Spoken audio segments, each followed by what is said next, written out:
Monsieur le ministre de l'Éducation nationale, nous tenons prêts.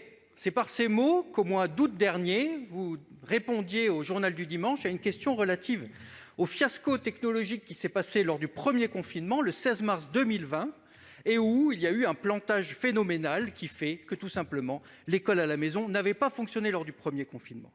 Vous aviez alors évoqué de soi-disant attaques informatiques venues de Russie. On se demande bien quel pirate informatique russe avait comme objectif de venir voler les cours de maths de CM1.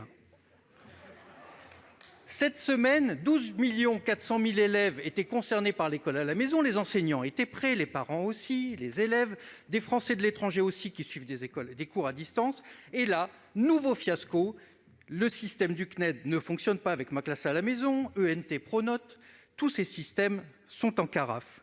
Alors vous évoquez effectivement OVH et son incendie.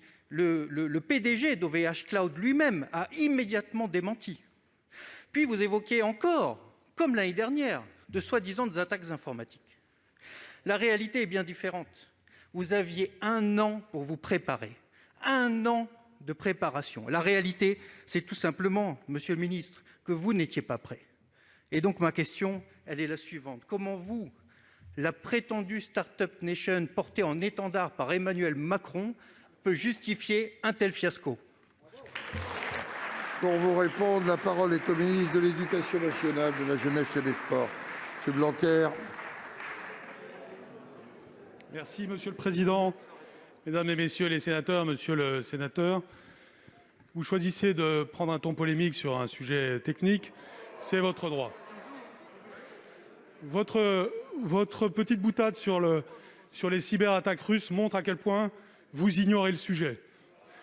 Mais vous l'ignorez complètement, parce que des attaques russes, il y en a en permanence et sur les sujets les plus anodins. Donc si vous ne savez pas ça, vous avez du mal à savoir le reste. Et je vais vous expliquer le reste. La première chose, c'est ce que je disais. Renseignez-vous sur les cyberattaques russes.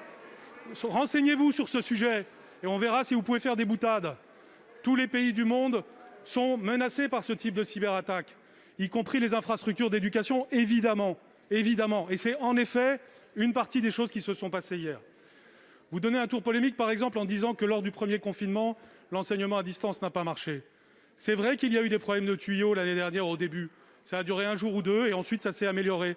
Et on ne peut que rendre hommage aux enseignants qui ont très bien réussi beaucoup de choses en la matière. Toutes les enquêtes montrent 75% de taux de satisfaction des parents. Bien sûr, il y a eu des imperfections. Bien sûr, il y a eu des choses qui n'ont pas marché. Mais c'est totalement, je dirais, antipatriotique que de nier ce qui s'est passé de positif à ce moment-là. Deuxième assertion de votre part, le fait que nous ne serions pas prêts. Là aussi, c'est une insulte aux enseignants qui étaient tous prêts hier. Et je l'ai dit tout à l'heure au sénateur Lafont, ils étaient prêts. Ce qui n'a pas marché, c'est en effet les tuyaux, comme on dit. Ces tuyaux, alors je vous le répète très clairement, ne sont pas de la compétence de l'Éducation nationale. Ce sont les environnements du train. Mais c'est un fait. Il faut le savoir. Si vous ne le savez pas, c'est un problème. Cela relève des régions et des départements. Donc, en effet, la semaine dernière, les collectivités locales nous ont dit qu'elles étaient prêtes. Certaines l'étaient. Et d'ailleurs, l'enseignement à distance s'est bien passé pour une bonne partie du pays hier. Sur toute une série de régions, ça n'a pas été le cas. C'est en train d'être réparé actuellement. Et j'ai bonne confiance pour que ça se rétablisse aussi bien aujourd'hui, comme nous le constatons déjà, que demain et après-demain. Donc, de grâce, ne faisons pas de polémique inutile. Parlons de façon informée du sujet.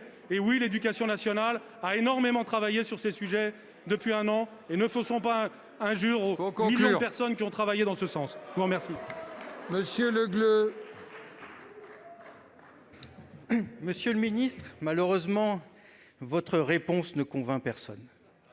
Le président de la République a dit aux députés de La République En Marche « Soyez fiers d'être des amateurs ». Ce soir, vous devez être fiers de vous.